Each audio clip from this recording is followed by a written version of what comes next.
Praise the Lord. आज मैं तुम्हारे सामने बाइबल का कुछ भाग पढ़ के बताने वाला हूँ। ये आश्चर्य क्रम है। ये परमेश्वर के राज्य की बात है। परमेश्वर के राज्य का उद्घाटन प्रभु यीशु मसीह के द्वारा इस पृथ्वी पर हुआ। प्रभु यीशु मसीह परमेश्वर का राज्य स्थापित करने के लिए इस दुनिया में आए थे। अनेक राजाओं ने राज्य किया। अभी भी कोई राष्ट्रों में राजा करता है, लेकिन प्रभु यीशु मसीह ने परमेश्वर का राज्य इस पृथ्वी पर स्थापन करने के लिए आए थे और उसका एक नमूना मैं आपके सामने पढ़ने जा रहा हूँ। उस किस्से का रेफरेंस आपको दूसरे राजाओं की किताब उसका 4 अध्याय 1 से लेकर 7 वचनों तक हम पढ़ने वाले हैं। ये ऐसा आश्चर्यक्रम परमेश्वर के राज्य में होता है और होता रहेगा। इसलिए मैं आप सबको निमंत्रण दे रहा हूँ कि आप परमेश्वर के राज्य की खोज कीजिए, जहाँ पर आपका जीवन आसान होगा, बीमारी विरहित होगा, समृद्धिशील होगा, शांतिमय, आनंद से भरा हुआ और धार्मिकता का जीवन होगा। क्योंकि परमेश्वर के राज्य में ये 3 चीज़ें हैं। धार्मिकता है, पवित्र आत्मा के द्वारा मिलने वाला आनंद है और शांति है। ये 3 चीज़ों को आप दुनिया में खरीद नहीं सकते हो। ये परमेश्वर के राज्य में फ्री में उपलब्ध है और उसका एक नमूना हम यहाँ पर पढ़ने जा रहे हैं। यहाँ पर एक भविष्यवक्ताओं के चेलों की पत्नियों में से एक स्त्री ने एलीशा की दोहाई देकर कहा, तेरा दास मेरा पति मर गया और तू जानता है कि वह यहोवा का भय मानने वाला था, पर जिसका वह कर्जदार था वह आया है कि मेरे दोनों पुत्रों को अपने दास बनाने के लिए ले जाएं। एलीशा ने उससे पूछा, मैं तेरे लिए क्या करूं? मुझे बता कि तेरे घर में क्या है। उसने कहा, तेरी दासी के घर में 1 हांडी तेल को छोड़ और कुछ नहीं है। उसने कहा, तू बाहर जाकर अपनी सब पड़ोसियों से खाली बर्तन मांग ले और थोड़े बर्तन न लाना। फिर तू अपने बेटों समेत अपने घर में जा और द्वार बंद करके उन सब बर्तनों में तेल उंडेल देना और जो भर जाए उन्हें अलग रखना। तब वह उसके पास से चली गई और अपने छोटे और अपने बेटों समेत अपने घर जाकर द्वार बंद किया। तब वे तो उसके पास बर्तन लाते गए और वह उंडेलती गई। जब बर्तन भर गए तब उसने अपने बेटे से कहा, मेरे पास एक और भी ले आ। उसने उससे कहा, और बर्तन तो नहीं रहा। तब तेल रुक गया।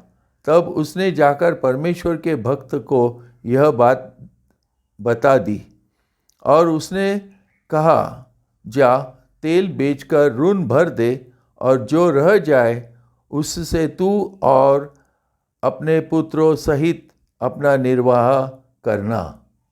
आमीन।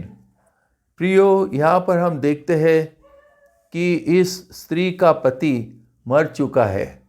इस स्त्री के पति ने मरने से पहले कर्जदारों से कर्ज लेकर मानो अपने घर को ठीक ठाक किया होगा, कुछ सामान खरीद के लाया होगा, रेफ्रिजरेटर लाया होगा, टेलीविज़न लाया होगा, म्यूज़िक सिस्टम लाया होगा और अन्य चीज़ें लाकर अपना घर अच्छा सा सजाया होगा। लेकिन कर्जा भरने से पहले वो मर गया, लेकिन वो परमेश्वर का भय मानने वाले में से था। इसलिए यहाँ पर वो स्त्री एलीशा, जो उस भविष्यवक्ताओं का गुरु था, उसके पास आके बताती है कि वो कर्जदार आकर मेरे दोनों बेटों को ले जाने के लिए आए हैं। क्योंकि उन्होंने पहले सब चीज़ों को ले लिया होगा, लेकिन अभी सिर्फ उसके 2 बेटे बाकी थे। फिर एलीशा ने उसे ऐसे बात करने के लिए कहा और जब तक सब बर्तन ना भरे तब तक उसका तेल की उसके बर्तन जब तक ना भरे तब तक उस तेल का गिरना जारी रहा, और जब सब बर्तन भर गए तब उसका तेल का गिरना भी बंद हो गया और वो काफ़ी समृद्धिशील हो गई। और फिर वो कर्जादारों ने उसके बेटे को नहीं ले जाया क्योंकि उसने उसका कर्जा भर दिया। उसी प्रकार से प्रभु यीशु मसीह ने हमारा भी कर्जा भर दिया है।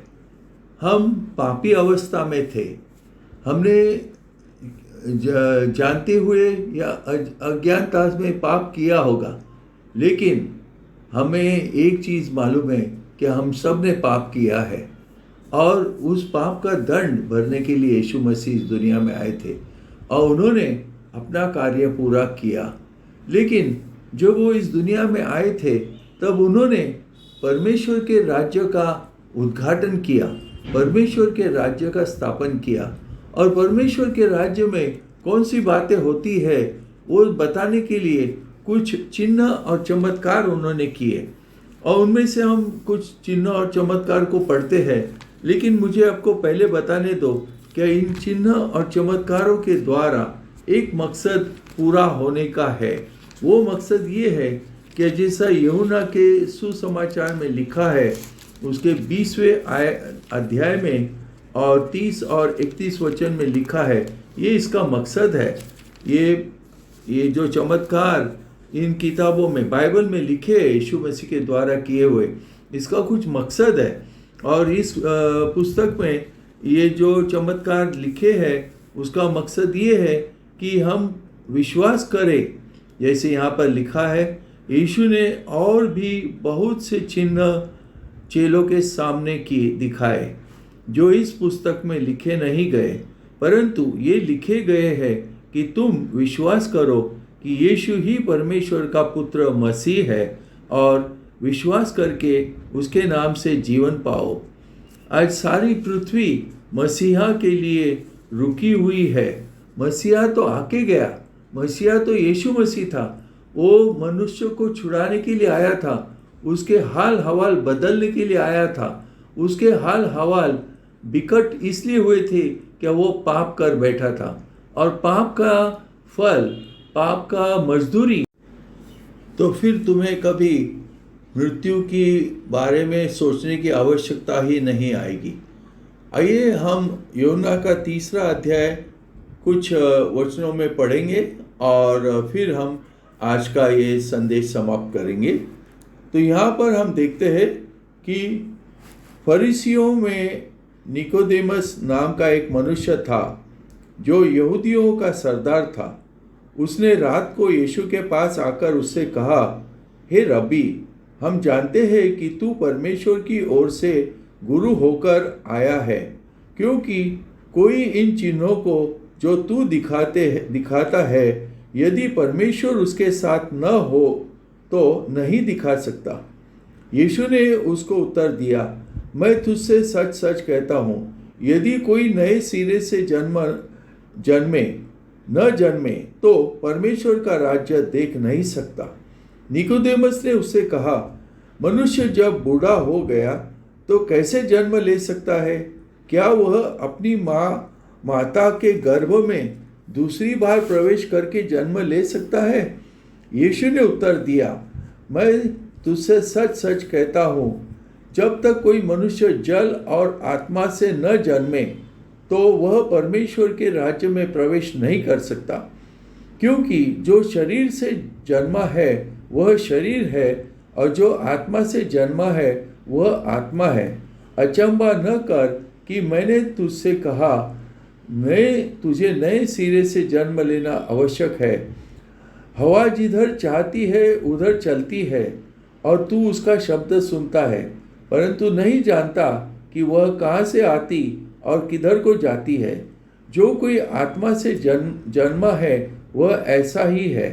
निकोदेम ने उसको उत्तर दिया, ये बातें कैसे हो सकती है?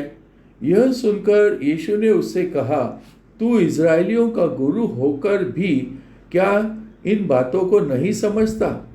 मैं तुझसे सच सच कहता हूँ कि हम जो जानते हैं वह कहते हैं, और जिसे हमने देखा है उसकी गवाही देते हैं और तुम हमारी गवाही ग्रहण नहीं करते। जब मैंने तुमसे पृथ्वी की बातें कही और तुम विश्वास नहीं करते, तो यदि मैं तुमसे स्वर्ग की बातें कहूँ तो फिर कैसे विश्वास करोगे? कोई स्वर्ग पर नहीं चढ़ा, केवल वही जो स्वर्ग से उतरा, अर्थात मनुष्य का पुत्र जो स्वर्ग में है।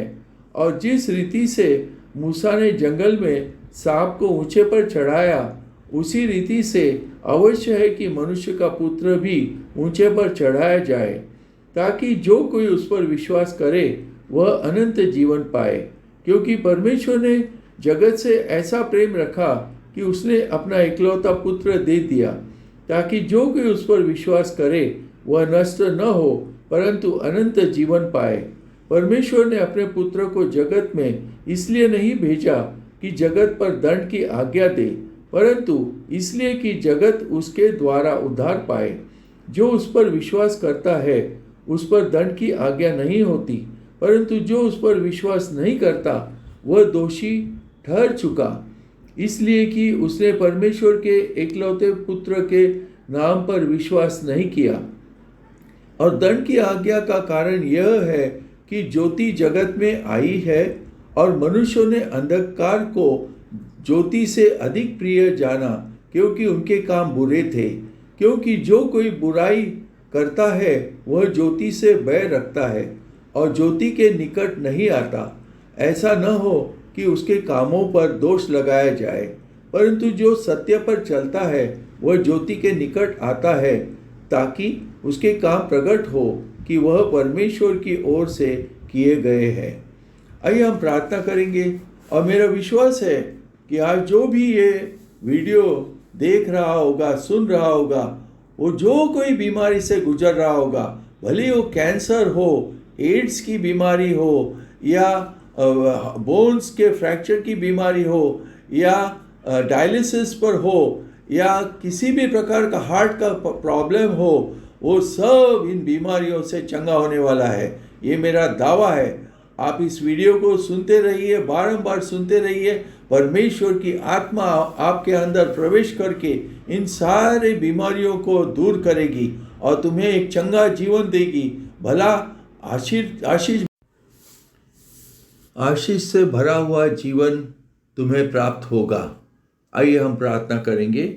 इस प्रार्थना को आप मत्ती रचित सुसमाचार के 6वें अध्याय के 9 वचन से 13 वचन में पढ़ सकते हो।